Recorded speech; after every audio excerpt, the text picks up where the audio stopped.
Hi everyone, welcome back.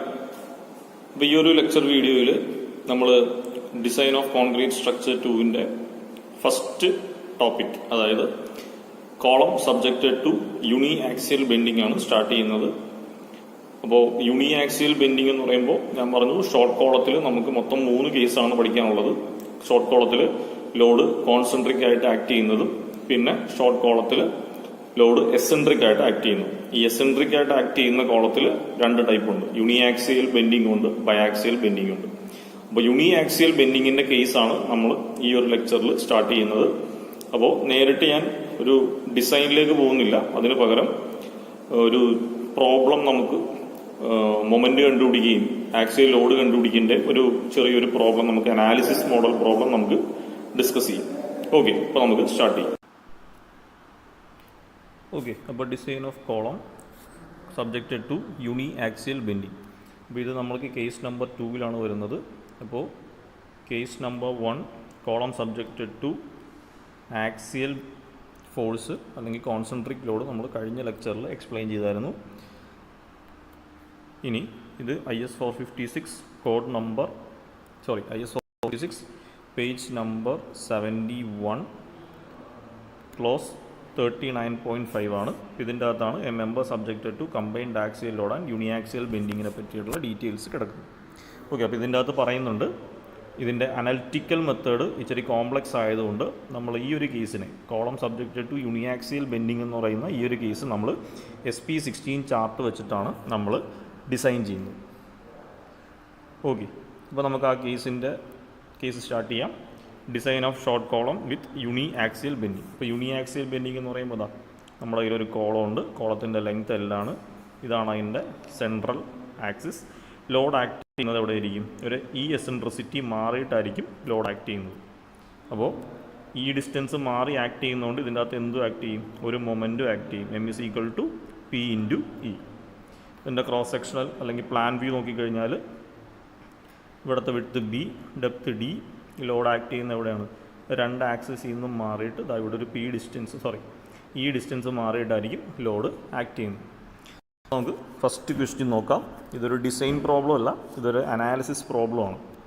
Question ഇതാണ്: A RCC column 300/500 mm which is reinforced with 6 numbers of 20 mm dia bars equally distributed on 2 sides. Determine the factored bending moment if the column is subjected to an axial load of 800 kN. Use M20 concrete and Fe 415 grade steel. ഇപ്പോൾ ക്വസ്റ്റ്യനിൽ ഒരു rectangular കോളമാണ് തന്നിരിക്കുന്നത്. അതിൻ്റെ അകത്ത് number of bars തന്നിട്ടുണ്ട്. 6 number of 20 mm ഡയ bars ആണ്. ഇനി bars 2 സൈഡിലായിട്ട് ഈക്വലി ഡിസ്ട്രിബ്യൂട്ട് ചെയ്തേക്കുവാണ്. നമുക്ക് കണ്ടുപിടിക്കേണ്ടത് ഫാക്ടേർഡ് ബെൻഡിങ് മൊമെൻ്റ് ആണ്. അപ്പോൾ അതുകൊണ്ടാണ് ഇത് അനാലിസിസ് പ്രോബ്ലം ആണെന്ന് പറയുന്നത്. ഫാക്ടേർഡ് ബെൻഡിങ് മൊമെൻ്റ് ആണ് കണ്ടുപിടിക്കേണ്ടത്. ഇനി ഈ കോളത്തിൽ ആക്ട് ചെയ്യുന്ന load factored axial load PU = 800 kN ആണ്. M20 കോൺക്രീറ്റും Fe 415 grade steel. Okay, അപ്പോൾ നമുക്ക് ഗിവൺ ഡാറ്റ എഴുതാം. അപ്പോൾ ആദ്യം തന്നെ ഒരു റഫ് ഫിഗർ വരയ്ക്കുക. ഇത് B, ഇത് D. ഇതിൻ്റെ അകത്ത് മൊത്തം 6 ബാറുണ്ട്. ഈ 6 ബാറും ലോങ്ങർ സൈഡ് D ആണ് നമ്മുടെ ലോങ്ങർ സൈഡ്. D എത്രയാണ്?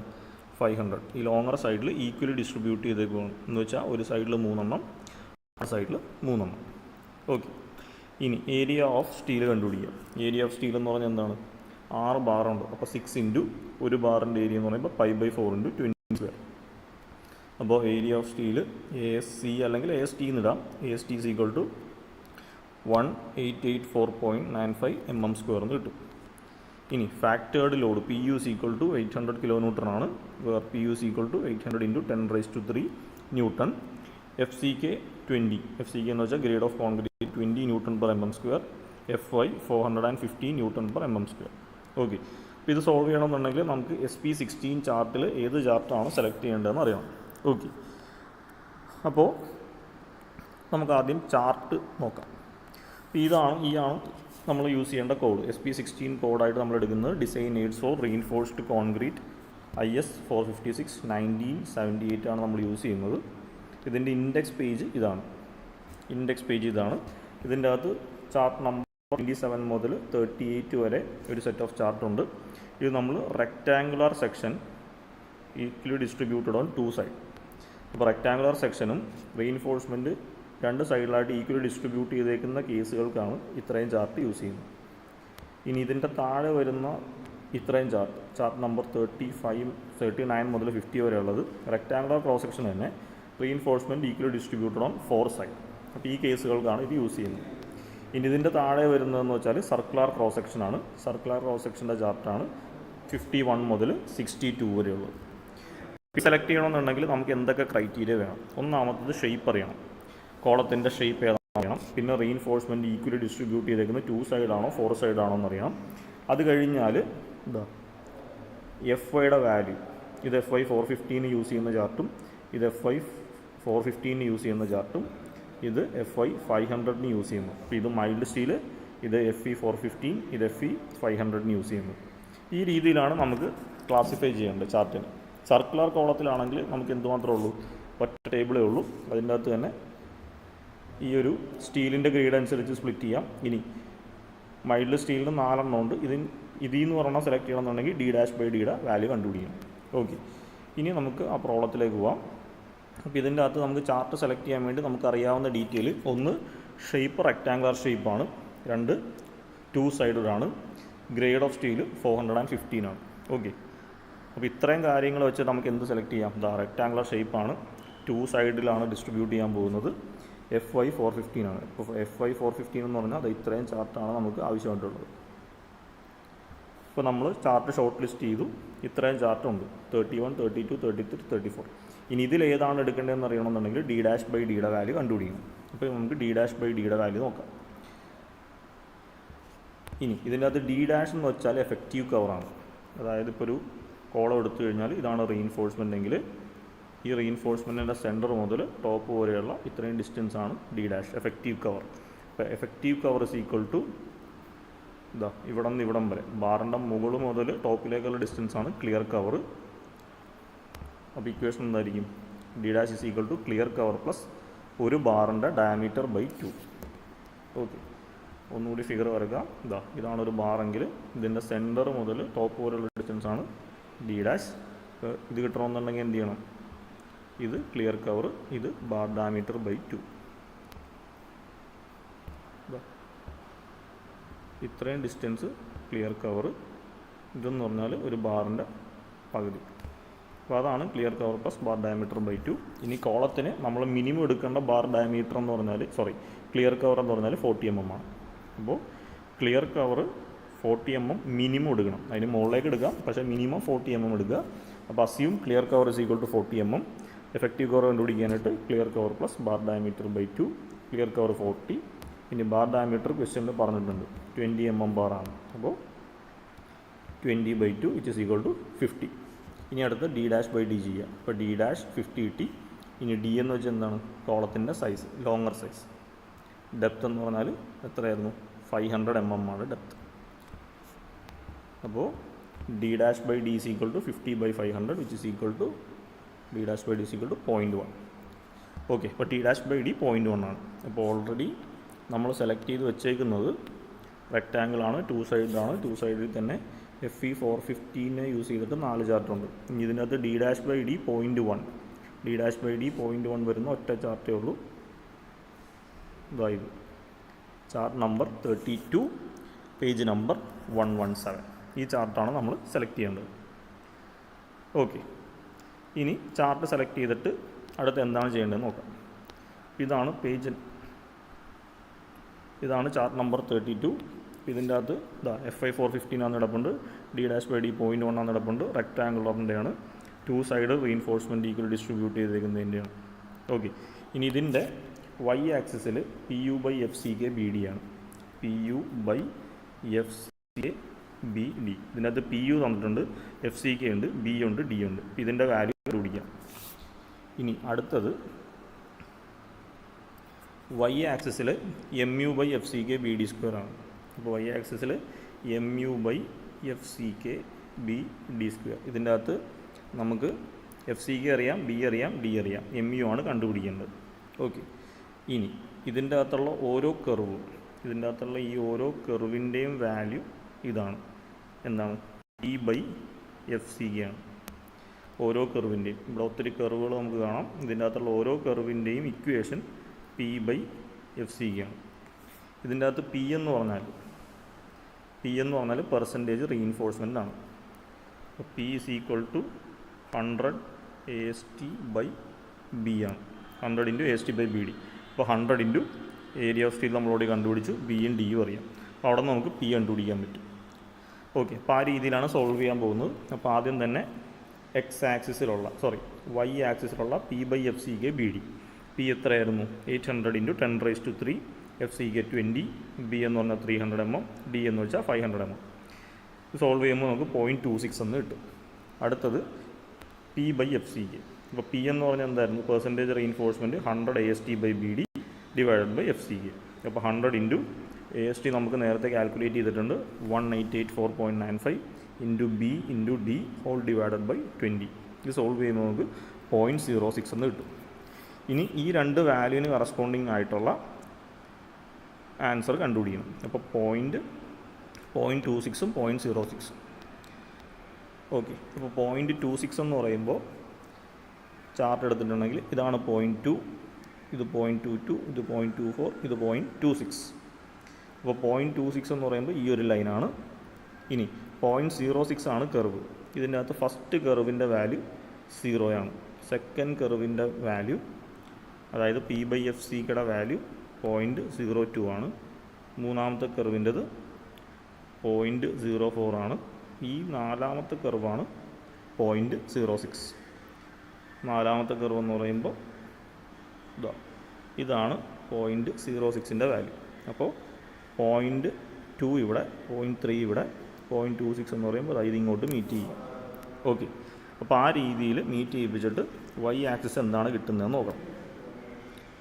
അപ്പോൾ 0.26 പ്ലോട്ട് ചെയ്യുക. 0.26 പ്ലോട്ട് ചെയ്തു. ഇനി അത് 0.06 എന്ന് പറയുന്ന കർവ്, ഇത് 0, ഇത് 0.02, 0.04, ഇതാണ് 0.06. അപ്പോൾ ആ കർവ് മീറ്റ് ചെയ്തത് ഇവിടെയാണ്. അത് നേരെ താഴത്തേക്ക് എടുക്കുമ്പോൾ കിട്ടുന്ന വാല്യൂ ഏതാണോ അതാണ് നമ്മുടെ ആൻസർ. ഓക്കെ, അപ്പോൾ നിങ്ങൾ ഈ രീതിയിലൊന്ന് പ്ലോട്ട് ചെയ്ത് നോക്കുക കറക്റ്റായിട്ട്. ഒന്നുകൂടി പറയാം, 0.02 എടുക്കുക, 0.26 എന്ന് പറയുമ്പോൾ ഈ വാല്യൂ, എക്സ് ആക്സിസിലെ വാല്യൂ 0.26ഉം വൈ ആക്സിസിലെ കർവിൻ്റെ വാല്യൂ 0.06. അപ്പോൾ ഇത് നേരെ എന്ത് ചെയ്യുക, ഇവിടെ നിന്ന് നേരെ 0.06 എന്ന് പറയുന്നത് ഇങ്ങോട്ട് വരക്കുക. ഇനി കർവ് ഇതാണ് നമ്മുടെ കർവ്, ഒന്ന് മീറ്റ് ചെയ്ത പോയിൻ്റ് ഇതാണ്. ഇത് നേരെ വൈ ആക്സിസിലേക്ക് പ്ലോട്ട് ചെയ്യുക. ഇത് കറക്റ്റ് സ്ട്രെയിറ്റ് ആയിട്ട് പ്രൊജക്റ്റ് ചെയ്തില്ലെങ്കിൽ ഈ സാധനം കിട്ടത്തില്ല. സ്ട്രെയിറ്റ് ആയിട്ട് എടുക്കുക. ഇനി കർവിൽ വന്ന് മീറ്റ് ചെയ്ത പോയിന്റിൽ നിന്ന് നേരെ താഴത്തേക്ക് എടുക്കുക. ഇതാണ് നമുക്ക് കിട്ടുന്നത്. ഇതിൻ്റെ അകത്തുള്ള വാല്യൂ അറിയണമെന്നുണ്ടെങ്കിൽ ഇത് 0, ഇത് 0, first division, second division, third division, fourth division, 5th, 6th, 7th, 8th, 9th, 10th. ഈ ഒരു ഡിവിഷനാണ് 0.1. ഇത് 0.11, ഇത് 0.12, ഇത് 0.13. ആ രീതിയിൽ കാൽക്കുലേറ്റ് ചെയ്യുക. അപ്പോൾ നമുക്ക് y ആക്സിസിലെ കോർഡിനേറ്റ് mu/FCK/BD² 0.13 എന്ന് കിട്ടി. mu/FCK/BD 0.13 എന്നുള്ള വാല്യൂ കിട്ടി. അപ്പോൾ ഇത് 0.13 കിട്ടി. FCK അറിയാം, B അറിയാം, D² അറിയാം. അവിടെ നിന്ന് mu കണ്ടുപിടിക്കാമല്ലോ. അവിടെ നിന്ന് mu = 0.13 × FCK 20, BD² എന്ന് പറയുമ്പോൾ 300 × 500². സോൾവ് ചെയ്യുമ്പോൾ 195 × 10⁻6 Nm എന്ന് കിട്ടും, which is equal to 195 kN/m. Okay, ഇതാണ് ഈ ഒരു പ്രോബ്ലത്തിൻ്റെ സൊല്യൂഷൻ. മൊമെൻറ്റ് മാത്രമേ കണ്ടുപിടിക്കേണ്ട ആവശ്യമുള്ളൂ. ഇനി ഇതേ ക്വസ്റ്റ്യനിൽ തന്നെ നമുക്കൊരു ഓർ ക്വസ്റ്റ്യൻ അല്ല, സബ് ക്വസ്റ്റ്യൻ ആയിട്ട് എടുക്കുക. If in the above problem instead of PU let mu is equal to 100 kN, find the value of PU. ഇതേ പ്രോബ്ലത്തിൽ തന്നെ PUവിന് പകരം mu ആണ് തന്നിരുന്നെങ്കിൽ, mu 100 kN ആണെങ്കിൽ PUവിൻ്റെ വാല്യൂ കണ്ടുപിടിക്കുക. ഓക്കെ, അപ്പോൾ muയുടെ വാല്യൂ 100 kN ആകുമ്പോഴത്തേക്ക് എത്രയാണ്? 100 × 10⁻6. അപ്പോൾ ഓൾറെഡി നമ്മൾ ചാർട്ട് സെലക്ട് ചെയ്ത് വെച്ചിട്ടുണ്ട്, ചാർട്ട് നമ്പർ 32. അപ്പോൾ ചാർട്ട് നമ്പർ 32ൽ നമുക്ക് ഏതൊക്കെ വാല്യൂ അറിയാം? mu/FCK കണ്ടുപിടിക്കാം, കർവ് 0.06 ആണ്. അത് വെച്ചിട്ട് എന്ത് ചെയ്യുക, ഇവിടുത്തെ y കോർഡിനേറ്റ് കണ്ടുപിടിക്കുക. അതാണ് നമ്മൾ ചെയ്യാൻ പോകുന്നത്. അപ്പോൾ P/FC/K 0.6 ഓൾറെഡി കണ്ടുപിടിച്ച് വെച്ചിട്ടുണ്ട്. ഇനി MU/FC/K BD സ്ക്വയർ കണ്ടുപിടിക്കുക. ഇവിടുത്തെ MU എത്രയാണ്? 100 × 10⁶ ആണ്. FC/K 20 BD square. അത് ചെയ്യുമ്പോൾ 0.067 കിട്ടും. ഓക്കെ, ഇനി ഇത് തമ്മിൽ പ്ലോട്ട് ചെയ്യുക. അപ്പോൾ 0.06 എന്ന് പറയുമ്പോഴത്തേക്കും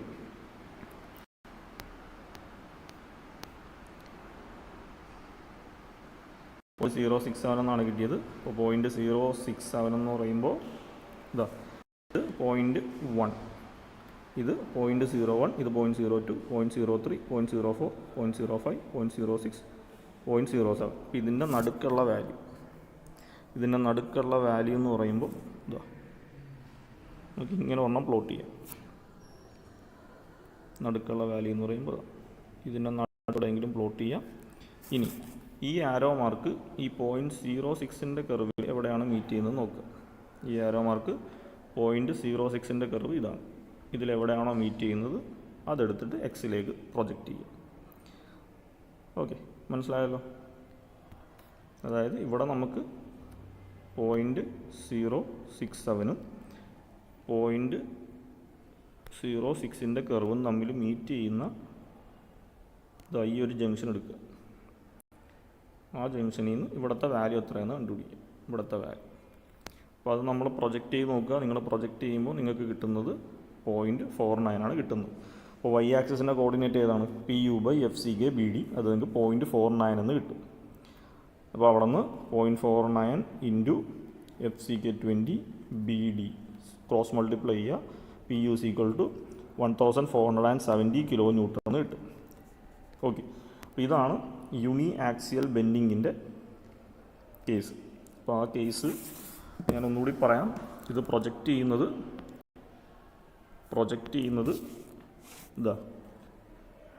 ഇതാണ് 0.01, ഇത് 0.02, 0.03, 0.04, 0.05, 0.06, 0.07. അപ്പോൾ നമുക്ക് വേണ്ടത് 0.067 ആണ് വേണ്ടത്. അപ്പോൾ 0.067 എന്ന് പറയുമ്പോൾ ഇതിൻ്റെ നടുക്കുന്ന് മുകളിലേക്ക് പ്രൊജക്റ്റ് ചെയ്യുക. ഇവിടെ എവിടെയെങ്കിലും കിട്ടിയിട്ടുണ്ടാവും. ഇനി നമ്മുടെ കർവ് ഏതാണ്? 0.06 എന്നുള്ളതാണ് കർവ്. ഇത് 0ൻ്റെ കർവ്, ഇത് 0.02ൻ്റെ കർവ്, 0.04, ഇത് 0.06ൻ്റെ കർവ്. അപ്പോൾ ഈ കർവുമായിട്ട് ഇതെവിടെയാണ് മീറ്റ് ചെയ്ത് നോക്കുക. അതാ ഇവിടെയാണ് ക്രോസ് മീറ്റ് ചെയ്തത്. അത് നേരെ സൈഡിലേക്ക് പ്രൊജക്റ്റ് ചെയ്യുക. ഈ വാല്യൂ ആണ് എടുക്കേണ്ടത്. ഈ വാല്യൂ എന്ന് വെച്ചാൽ എത്രയാണ്? ഇത് 0.4, 0.42, 0.44, 0.46, 0.48, 0.49. 0.49 എന്ന് പറയുന്ന വാല്യൂ ആണ് നമുക്കിവിടെ കിട്ടുന്നത്. നിങ്ങൾ കറക്റ്റായിട്ട് സ്കെയിൽ വെച്ച് നോക്കിക്കഴിഞ്ഞാൽ കറക്റ്റായിട്ട് കിട്ടും. അപ്പോൾ അവിടുത്തെ y കോർഡിനേറ്റ് ഏതാണ്? PU/FC/K BD. അത് 0.49 എന്ന് കിട്ടി. ഇനി ഇത് നേരെ ക്രോസ് മൾട്ടിപ്ലൈ ചെയ്ത് കഴിഞ്ഞാൽ PUവിൻ്റെ വാല്യൂ കിട്ടും. ഓക്കെ, അപ്പോൾ ഇങ്ങനെയാണ് നമ്മൾ യൂണി ആക്സിയൽ ബെൻഡിങ്ങിൻ്റെ കേസിൽ SP16 വെച്ചിട്ട് ഓരോ വാല്യൂസും കണ്ടുപിടിക്കുന്നത്. ഓക്കെ, അപ്പോൾ ഇത് ശരിക്കും പറഞ്ഞ ഒരു അനാലിസിസ് ക്വസ്റ്റ്യൻ ആണ്. ഫസ്റ്റ് പ്രോബ്ലം ആയതുകൊണ്ട് ഞാൻ ഡിസൈനിന് പകരം ഒരു അനാലിസിസ് ചെയ്യിപ്പിച്ചത്.